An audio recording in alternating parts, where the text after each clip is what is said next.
salut, bonjour et bien soyez la bienvenue à l'émission d'aujourd'hui. C'est pour nous une joie, un vrai, comment dirais-je, un privilège de faire ces émissions et une opportunité tellement alléchante ces derniers temps de faire les émissions avec ma soeur bien-aimée, juste à côté de moi. Je ne vais pas dire son nom, elle-même elle va vous dire son nom, mais moi je suis FIFA Marie-Thérèse. Si tu me regardes pour la première fois, sois la bienvenue sur Femmes éveillées. Aime nos vidéos, s'il te plaît, partage également. Donne-nous des likes et des commentaires. Aidez-nous à pousser ce que nous faisons. Nous avons besoin de votre aide. L'émission d'aujourd'hui est vraiment quelque chose. C'est sûr que ça fait rire tout à l'heure avant de passer sur le plateau. On a tellement rigolé, mais c'est une réalité. Il faut qu'on en parle. On parlait des excès de table. Aujourd'hui, nous voulons regarder ensemble comment vraiment vaincre les excès de table, la glutonerie, vraiment. On mange. Tu vas peut-être te dire, je ne suis pas grosse, mais tu as des excès de table. Donc, le fait d'à chaque fois, tu as toujours quelque chose dans ta bouche, tu es toujours en train de manger et manger. Mais ce n'est pas parce que tu n'as pas peut-être le poids que ce n'est pas un problème. La Bible nous montre que c'est un sérieux problème d'être toujours la bouche est occupée. Tu es occupé. C'est un problème sérieux. C'est même ça, c'est classifié comme un péché. Je paraphrasais le verset qu'Ingrid me donnait tout à l'heure, disait qu'on peut même manquer l'entrée dans le royaume. J'ai dit, Seigneur, toi aussi tu fais fort. Dans ce passage-là, Ingrid, s'il te plaît, lis-nous ça rapidement avant de te présenter, juste pour l'introduction. Lis le verset d'abord parce que je suis en train de faire la table. Galates 5, verset 21. Oui. Donc là, dans Galates 5, déjà pour mettre en contexte, c'est la liste des choses qui peuvent nous empêcher de rentrer dans le royaume. Et je vais me spécifier au verset 21. Ça dit « L'envie, l'ivrognerie, les excès de table et les choses semblables. Je vous dis d'avance, comme je l'ai déjà dit, que ceux qui commettent de telles choses n'hériteront point le royaume de Dieu. » Et vous voyez que c'est assez fort. Comment ça, si moi j'ai les excès de table, ça peut m'empêcher de rentrer au ciel? C'est un peu trop dur. Mais pourtant, c'est sérieux. Il y a un problème. C'est un démon, c'est un esprit. Le fait de ne pas avoir la maîtrise de soi en ce qui concerne la bouffe. Et c'est un problème réel. Et le diable, vous le connaissez, il est malin. Il fait des dégâts avec une chose aussi simple que les excès de table. Pourquoi on veut parler de ça aujourd'hui? Les excès de table créent des problèmes de santé. Les excès de table vont te voler la discipline du jeûne et de la prière parce que tu es tellement occupé à manger. Les excès de table peuvent aussi être une solution lorsque tu es dans des moments de crise. Que d'aller vers Dieu, ça devient de l'idolâtrie. Tu te refuges dans je mange. Tu manges et tu manges et tu manges. C'est un péché. Fait qu'ensemble, nous voulons regarder ça. On a vu que la parole de Dieu en parle tellement. Moi, je suis que, Jesus, c'est un peu partout dans la Bible, on n'en parle pas. Et je réalise qu'on a des professionnels, des docteurs, des médecins qui vont parler. On a des gens qui parlent on les appelle comment? Il faut faire diet. Les nutritionnistes, diététiciens. Voilà, qui vont nous éduquer là-dessus. Mais la vérité est que Dieu, notre Dieu, il en parle. Dieu parle de tout. Quand je vous dis ouvrez la Bible, lisez la parole de Dieu. Si tu lis la Bible, tu vas te faire beaucoup d'économies parce que comment manger, Dieu en parle. Fait qu'aujourd'hui, c'est ce que nous voulons regarder. S'il te plaît, appelle la voisine, ok? Amène ton ami. Partage cette vidéo aux gens dans ton église, les beaux-parents, les amis, même les hommes, parce que ce ne sont pas seulement les femmes qui grignotent beaucoup, qui mangent à tout bout. Ce problème est une réalité qui fait des dégâts et nous voulons vraiment vaincre cela. La solution est dans la parole de Dieu. Donc aujourd'hui, on va regarder les problèmes, la manifestation et ensemble, on va essayer de regarder les éléments de solution. Donc voilà, c'est l'émission d'aujourd'hui. Restez avec nous, ce sera sympa, ce sera puissant. C'est sûr qu'on rigole, mais c'est sérieux et le Seigneur veut t'aider. Lorsque Dieu apporte les choses dans nos vies, c'est parce qu'il veut nous enseigner, il veut nous corriger, il veut améliorer nos vies. La parole de Dieu est vie. Peut-être jusqu'à présent, tu n'as pas réalisé que tu avais ce problème, mais le Seigneur vient mettre la lumière là-dessus et t'invite à dire, ma fille, tu ne peux plus continuer avec les esprits de manger beaucoup. Ok, donc voilà, c'était juste l'introduction. Bienvenue, bienvenue. Yaoundé, on sera le mois prochain. Oh my goodness, on approche à grands pas. Dans quelques semaines, et bien, je serai au Cameroun. Bonjour le Cameroun. Et j'invite toutes les femmes de Yaoundé à venir nous voir, venez passer des bons moments avec nous dans la présence du Seigneur. Alléluia. Donc voilà, sans plus tarder, je vais passer la parole à notre sœur ici. Bonjour, bonjour à toutes. C'est Ingrid Paul avec vous encore aujourd'hui. Toujours un plaisir. On se répète, mais pour moi, c'est vraiment un plaisir de servir le Seigneur dans les dons et les talents qu'il m'a donnés, qu'il nous a donnés. Je bénis l'opportunité d'être avec vous sur cette plateforme.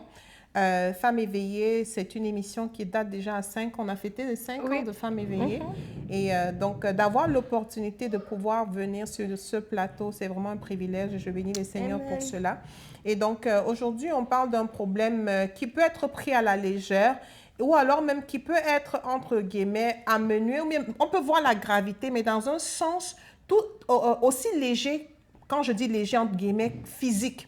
Donc, on ramène le problème d'excès de table, de gloutonnerie, de prise de poids à l'apparence physique. Mais je pense que si la parole de Dieu en parle, on en parlait avec Ifa d'ailleurs, c'est ça, on disait, mais comment est-ce qu'on peut mettre l'excès de table? Tu mets ça avec l'ivrognerie. Ici, là, c'est mis, hein, parce que quand tu commences à lire Galates 5, le verset 20, ça dit, l'adoration, je vais commencer au verset 19, ça dit, tout le monde voit bien ce qui procède de l'homme livré à lui-même. L'immoralité, les pratiques dégradantes, la débauche, l'adoration des idoles, la magie, la haine, les querelles, la jalousie, les accès de colère, la rivalité, les dissensions, la division, l'envie, l'ivrognerie, les orgies ou gloutonnerie et autres choses de ce genre. Et il dit, je ne puis que répéter ce que j'ai déjà déclaré à ce sujet. Ceux qui commettent de telles actions n'auront aucune part à l'héritage du royaume de Dieu. Tu te dis, mais l'affaire là que manger seulement, c'est ça qui va m'amener là-bas, que n'hériteront pas du royaume de Dieu. Et on se demande le pourquoi. Et on sait qu'aujourd'hui, lorsqu'on parle de poids, on parle plus de confort, on parle plus d'apparence, de mettre les habits taille S, je vais retourner à taille S, je vais retourner dans mon garde-robe, je vais pouvoir porter les habits que je veux pouvoir être comme telle ou telle star. Mais ce n'est pas de ça qu'il est question avec le Seigneur. Si nous sommes des filles de Dieu aujourd'hui, le problème est plus profond. Le problème est plus profond. On lisait dans un autre verset dans Philippiens chapitre 3, ça disait qu'ils ont pour Dieu leur ventre. Et je pense que c'est de ça qu'il est question. Quand il en arrive que pour tout problème, tu te retournes, tu te réfugies dans la nourriture devient pour nous un refuge et du coup, ça devient de l'idolâtrie. On dit Dieu est pour nous une haute retraite, un refuge qui ne manque pas au jour de la détresse. Mais nous, si tu es stressé, tu manges. Si tu es joyeuse, tu manges. On dit même que le poids du bonheur. Tu es heureux, tu manges. On t'a plaqué. Tu manges. Et c'est ça qui se traduit par des prises de poids. Et souvent, quand on vient, on veut soigner le signe. C'est-à-dire, oh, je suis gros, je vais perdre le poids. Mais on n'a pas soigné le problème de fond. Donc, aujourd'hui, on veut dire comment en finir avec ce problème-là, avec le problème de gloutonnerie, comment perdre le poids de façon définitive avec Jésus. Amen. Parce qu'on ne va pas laisser Jésus et le Saint-Esprit en dehors de cette équation. Jusqu'ici, on a échoué parce qu'on laisse toujours Dieu, on prend la façon du monde. Oh, vraiment, je vais faire, on appelait ça un régime tonnon. Ton nom, ça veut dire pendant une semaine ou 2 semaines, tu manges seulement légumes, tu bois eau. Ou bien on fait le régime aux œufs ou le régime aux choux. Je sais que j'ai une fête samedi. À partir de mercredi, je mange les choux. Matin, midi, soir, les choux. Ce qui est sûr, samedi, ma tenue va rentrer. Mais ça n'a pas résolu le problème. Après Il y a un problème de fond. Après la fête de samedi, là, c'est reparti. Je recommence à manger 4 boules de couscous. Je commence à manger le chocolat à outrance. À midi, je mange les plats de 10 000. Donc, c'est ça qu'il faut adresser aujourd'hui. Comment en finir avec ça, avec Jésus. Amen. Amen. Alors, Ingrid, avant d'aller dans le vif du sujet, enfin, avant d'aborder la solution, je veux qu'on s'attarde un peu sur la manifestation.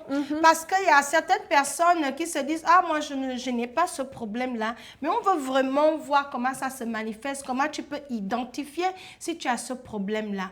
La question, c'est que lorsque tu es triste, disons que tu as un fiancé qui t'a plaqué, il a trouvé quelqu'un d'autre, quelle est ton attitude? Est-ce que tu restes enfermé dans la maison et tu pleures? Tout ce que tu fais, direction frigidaire. Tu es juste à côté du frigidaire. Tu es entre la cuisine et ta chambre. Tu pleures et puis tu viens. Tu descends, tu prends le riz. Tu descends, tu tapes le foufou. Et c'est comme ça que tu te consoles. Si tu vois que dans les moments de crise, le frigo devient ton ami, le foufou, c'est-à-dire tu manges, même quand on regarde ton assiette, on a peur de toi. Parce que tu regardes l'assiette, tu dis,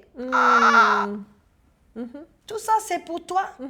Un jour, j'étais à Dubaï avec ma mère. Nous étions dans un restaurant, c'est une histoire vraie. La dame venait du Nigeria. Ce qu'on a apporté à cette dame-là sur la table, elle était seule. Ingrid, voici les boules de foufou. Ce n'est pas des petites boules. 5 boules de foufou étage. Sauce, poisson grillé. Il y avait peut-être 6 plats. Je me disais, elle attendait ses amis, puisqu'on était en face d'elle. Ingrid, la maman l'a mangé tout seule. Wow. Elle était grosse comme ça, imposante comme ça. Moi-même, j'ai dit, vous savez combien elle a dépensé pour la facture? Un seul repas. Est-ce que toi, seul, tu as besoin de manger tout ça? Je me suis dit que là, il y a maintenant un esprit qui a pris le dessus sur cette femme-là parce que ce n'est pas normal. J'étais devant, j'ai dit, attends un peu. Je pensais les amis arrivent. Elle finit ça et puis elle mangeait de manière aucune élégance. C'est-à-dire foufou, tu vois, elle fait elle casse les os, elle pousse l'assiette, elle prend l'autre, elle boit l'eau, elle prend le coca. Wow. Elle a fait tout ça, mais non seulement c'était dégoûtant, mais est-ce qu'elle avait besoin de tout ça? Donc là, tu vois qu'il y a un problème derrière. Le problème peut être que, elle a abandonné, comme elle est trop grosse là, elle a accepté que, c'est ça ma vie, qu'est-ce que je vais encore faire? À la guerre comme à la guerre, je vais continuer de manger. Je ne peux plus reculer.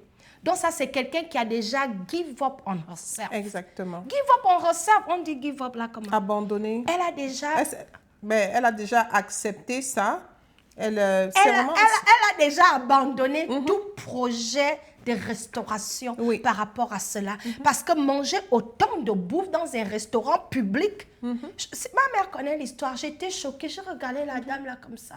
J'ai dit, donc vous voyez, puisqu'elle avait du poids, son estomac est habitué à manger comme ça.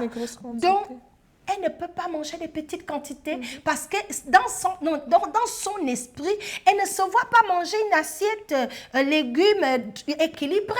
Pour elle, il faut qu'elle mange comme ça. Donc là, elle a un problème, soit l'insécurité, soit qu'elle a abandonné sur elle-même. Ça, c'est une raison. Mais Ingrid, il y a d'autres formes de gloutonnerie que les femmes aussi ont qui font que elles se laissent aller. À chaque fois, elles vont manger. Tu vas avoir un autre problème. J'ai remarqué dans les mariages en Afrique. Tu viens au mariage, ma soeur. On a servi, tu as fini de manger. Tu es obligé d'amener un sac. Pour encore ramasser. Il faut emballer. Chez nous, c'est les plastiques noirs, les nylons noirs. Ingrid, non mais soyons sérieux. Tu vas dans un mariage, il y a eu le repas. Rentre à la maison. Non, tu vas ramasser. C'est toi toujours, tu transportes des nourritures à chaque fête, ma soeur. Tout ça là, ce n'est pas de Dieu. Ça, c'est des excès de table. Connais tes limites. On t'invite quelque part, mange et puis arrête-toi. Ce n'est pas parce que la nourriture est versée que tu dois maintenant tout ramasser et puis faire les réserves, aller nourrir ta famille. Oh, je vais manger demain. Ça, ce sont des comportements des femmes qui manquent de maîtrise de soi en ce qui concerne la bouffe. Je ne sais pas si tu as d'autres exemples, mais... Oui. Quand tu racontais l'histoire de la dame, tu vois, ça c'est quelqu'un qui est visible. C'est-à-dire qu'elle là, maintenant, elle est dans un niveau de je m'en foutisme. C'est-à-dire que le monde voit, il ne ment pas. Et tu sais, il y a une consolation chez nous, on dit que ce qui va aller avec, ce que je vais partir avec, c'est ce qui est dans mon ventre. C'est-à-dire c'est une consolation de dire que tout ce qui est là peut me laisser, mais ce qui est dans mon ventre, c'est avec ça que je vais partir. Donc, pour dire que quand je vais mourir là, et je pense qu'il y a même dans Ecclésiaste d'ailleurs, ça veut dire, il dit mangeons et buvons car demain nous mourrons. N'est-ce pas? Donc, du coup, on se dit, ben, si ce que je vais manger finalement, ce qui m'appartient à moi, les gens se laissent aller et ça, c'est visible. Moi, il y a une forme plus insidieuse qui est des personnes qui vont moins manger en public, mais en privé, elles vont se goinfrer. C'est-à-dire, je peux venir chez FIFA me dit, ah, Ingrid, tu vas manger les riz? Non, moi, je ne mange pas les riz, je vais juste prendre un morceau de poulet. Mais quand j'arrive chez moi à 23h, maintenant, je mets la casserole au feu pour préparer 1 kilo de riz. Je vais manger ça. Et FIFA, il y a même un point qui est grave, qui est même très, très dangereux, même pour sa propre vie. Il y a des femmes comme ça, physiquement, tu ne le vois pas. Soit parce qu'il y en a qui ont, entre guillemets, un bon métabolisme, mais beaucoup, et je te le dis, beaucoup, si Dieu vous a délivré de ça, d'ailleurs, témoignez dans le chat pour que d'autres personnes se reconnaissent, se font vomir. C'est-à-dire, je viens maintenant, tu me sers, je mange vraiment, je dis, oh FIFA, donne-moi la salade de l'avocat, je mange. 2 baguettes de pain, je mange. Après, je dis, oh, je vais aller aux toilettes, je vais là. Je mets le doigt. Je fais sortir tout ça. Je vomis. Je reviens encore, tu me donnes le coca, je rentre. Ça, c'est un problème parce que le vomi en question, là, il y a des femmes qui ont perdu leur dents, il y a des femmes qui meurent même à cause de ça. Je connais une, quand je travaillais avec un groupe de jeunes à Montréal, une fille très jolie, athlétique, elle était championne de quelque chose, je ne me rappelle pas, parce que je me rappelle quand elle m'a fait la confession, j'ai failli tomber. Elle me dit, je viens me confesser parce que j'ai un problème. Moi, je me suis dit, peut-être c'est la pornographie, tu vois, les jeunes. Elle me dit, non. Moi, j'ai un problème, c'est que je ne suis pas capable de me retenir, je ne sais pas m'arrêter à manger, et quand je finis de manger, je vais me vomir. Elle me dit, si tu vois toutes les rayons, parce que quand on faisait des rencontres, il y avait à manger, tu vois, je vais toujours manger et aller aux toilettes. C'est très, très courant. Mais ça, c'est quoi? Tu as perdu le contrôle de toi, tu es sous l'influence d'un esprit. C'est pour ça qu'on parlait au départ, on a dit, oui, il y a le signe visible de la prise de poids pour certaines, mais il y a un problème de fond. C'est vraiment un esprit, tu as perdu le contrôle. On dit que tout ce dont vous ne contrôlez pas, tu es sous le contrôle de tout ce que tu ne contrôles pas. Il y a un démon en arrière maintenant dont tu es esclave. C'est-à-dire que tu ne peux pas avoir maintenant contrôlé ton appétit. Tu ne peux pas dire stop, c'en est assez pour la nourriture. Tu manges jusqu'à déborder. Il y a même certaines, elles vont te dire que si elle ne sent pas le poids de la nourriture dans son estomac, en fait, elle n'a pas l'impression qu'elle a mangé. Donc, parfois, elle sait que non, je dois arrêter parce que j'ai assez mangé. Mais pour elle, si elle ne sent pas vraiment la pression que l'estomac est rempli, elle n'arrête pas. Et c'est un vrai problème. Mais ça, je ne veux pas que vous vous sentiez insulté parce que honnêtement, je le confesse, moi, j'étais là, j'étais grosse. Ça prend vraiment que tu cries à l'aide pour dire, Seigneur, aide-moi. Amen. Ça prend que tu vas, que tu laisses l'Esprit de Dieu rendre ministère à toi pour te dire que, Seigneur, mon corps est ton temple. Paul pouvait dire, et il parlait dans le cadre de vraiment tout ce qui est fornication, pratique sexuelle. Mais ne sais-tu pas que ton corps est le temple du Saint-Esprit? Ne sais-tu pas que ton corps est le temple du Saint-Esprit? Imagine-tu ton estomac est comme cette maison ici, ce beau studio dans lequel on est. Tu envoies tout, le foufou est dedans, le ndolé est dedans, la salade est dedans, le chocolat est dedans, le yaourt est dedans, tout est mélangé, c'est pas beau. Et ça ne glorifie pas le Seigneur. La nourriture, le Seigneur nous a donné pour en jouir. Mais ça ne doit pas en fait nous rendre esclaves. On ne doit pas devenir maintenant esclaves de la nourriture. Et ça prend que humblement tu reconnaisses que Seigneur, j'ai perdu cette bataille. Saint-Esprit, aide-moi. Viens à mon secours. Et après que tu fasses le travail spirituel avec Dieu, il faut que peut-être tu te fasses aider par un coach, par une nutritionniste, par une diététicienne, que tu réapprennes à manger. Parce que beaucoup aussi, FIFA, ça vient de notre enfance. Il y a la notion du manque. C'est-à-dire que tu as grandi dans le manque ou même parfois tu as dormi affamé. Quand tu grandis maintenant, tu arrives au Canada. Au Canada, il n'y a pas de problème de nourriture. Aux États-Unis, en Europe. Tout ce que tu vois, tu manges. Parce que de façon subconsciente, c'est que il y a toujours cette mentalité de demain, je n'aurai pas. Donc, du coup, c'est comme si tu manges toujours pour faire les réserves. Mais le problème, c'est qu'il n'y a jamais de manque. Donc, tu es toujours en train de faire réserve sur réserve sur réserve. Et après, c'est une chaîne que tu n'arrives plus à briser. Il faut vraiment sortir de là. Je vais lire un proverbe. Proverbe 25, verset 16, que mon frère Richard a partagé avec moi lorsqu'on préparait l'émission. Merci, Richard. Ça dit, si tu trouves du miel, n'en mange que ce qui te suffit. Car si tu en prends trop, tu le rejetteras. C'est-à-dire, la nourriture, là, c'est une bonne chose. Mais quand ça devient un excès, ça devient un problème. Et le problème, c'est quoi? Les problèmes, d'abord, d'inconfort. Tu ne peux pas manger 4 boules de foufou à 21h. Et maintenant, quand FIFA t'appelle à 4h pour intercéder, tu ne peux pas te réveiller. Non, tu peux pas. Le foufou devient somnifère parce que quand tu es là, tu es calé. Donc, est-ce que tu imagines ce à quoi Dieu t'attend à 4 heures, peut-être pour combattre un accident qui va arriver. Et je vais nous mettre ça sur la face comme ça pour qu'on comprenne que c'est grave. Le Seigneur t'attend à 4 heures pour intercepter un accident. Le divorce guette ton foyer. Priez pour tes enfants, les mauvaises compagnies qui vont se présenter. Un accident même de la route. Non, tu n'es pas au rendez-vous à 4 heures. Parce que tu as mangé trop de foufou pour dormir.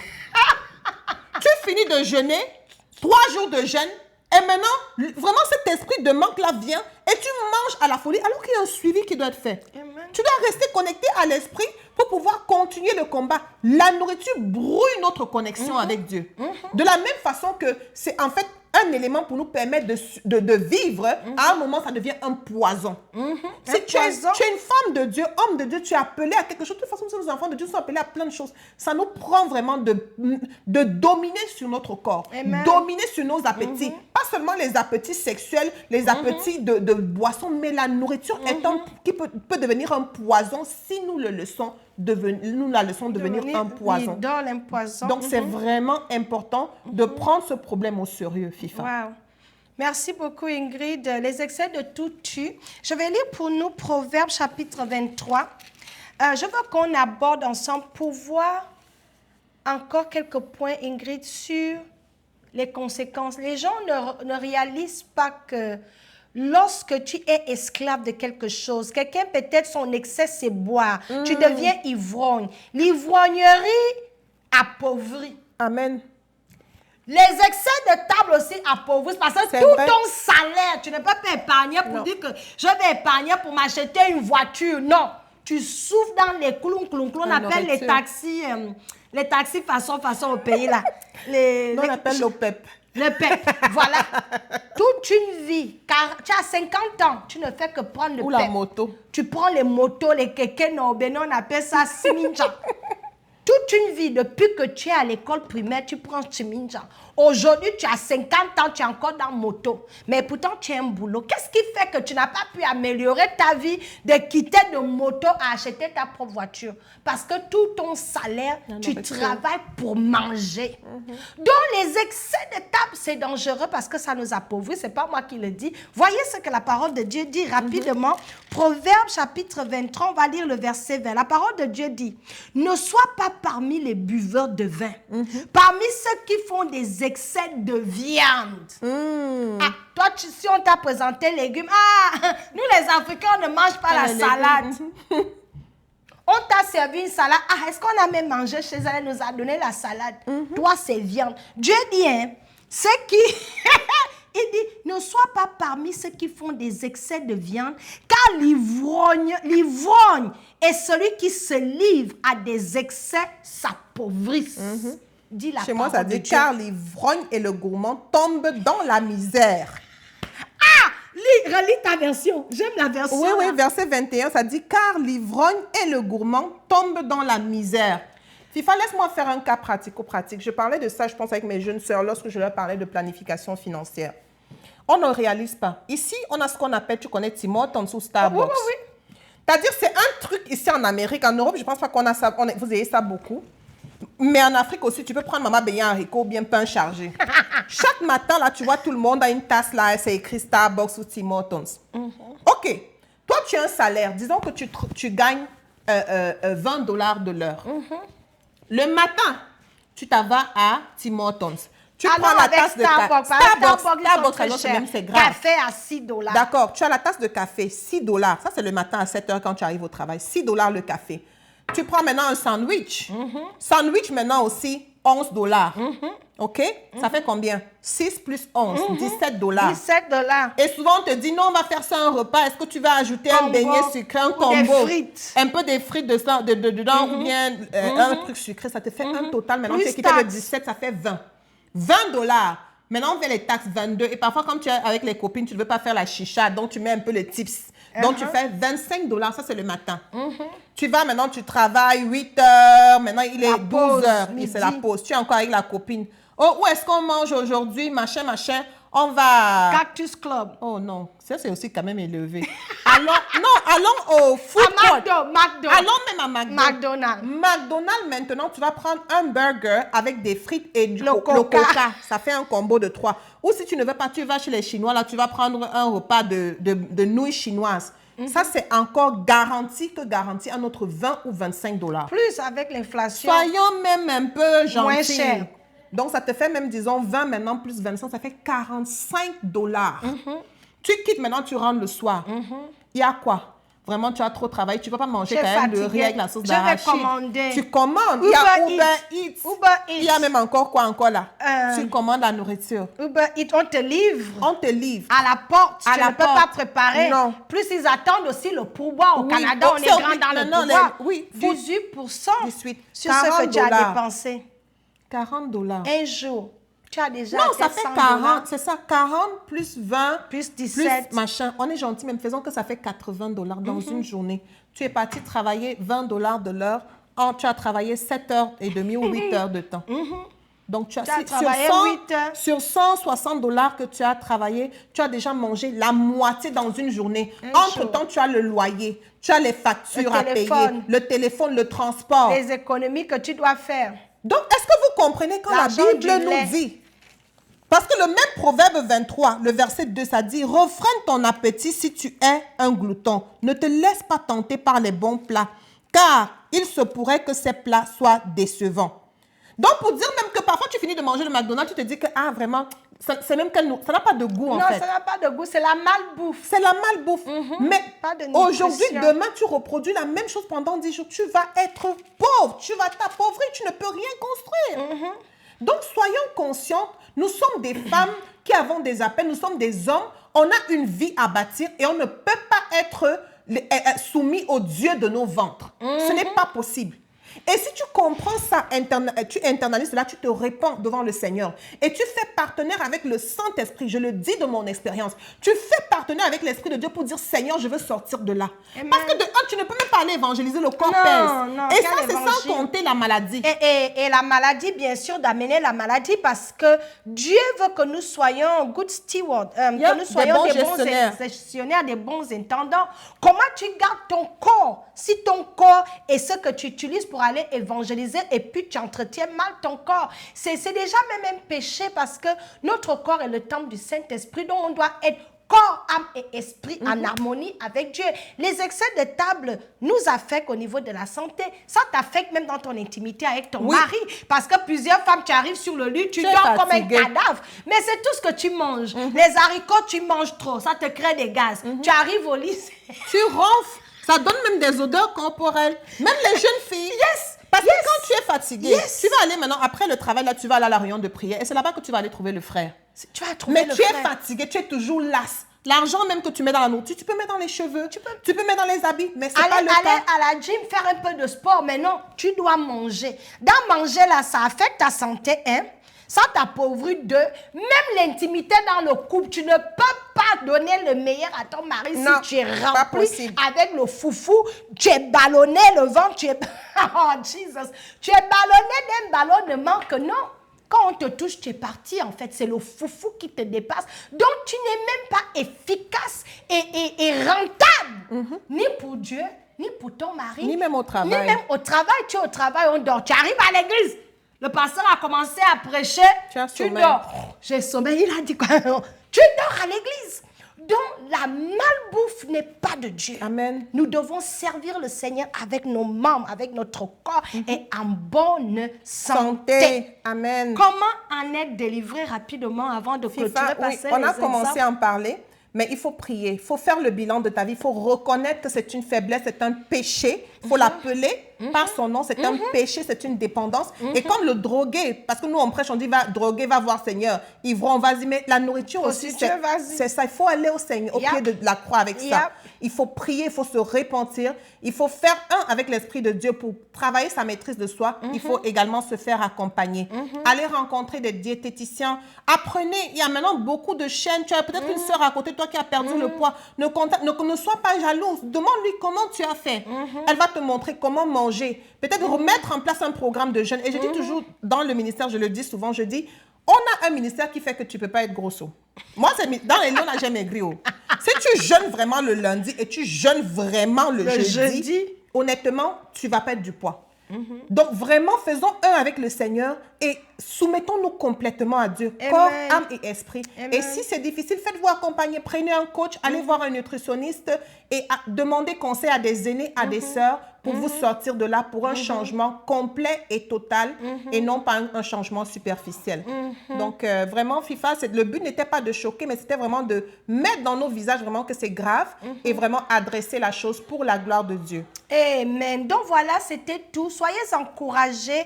Il est bien de confronter les problèmes pour trouver les solutions. Donc, soyez bénis. J'espère que quelqu'un va prendre la décision aujourd'hui de changer tes comportements alimentaires et d'être discipliné, avoir la bonne volonté. Et le Seigneur va t'aider, c'est possible. Voilà. Amen. Soyez bénis, à la semaine prochaine. Bye.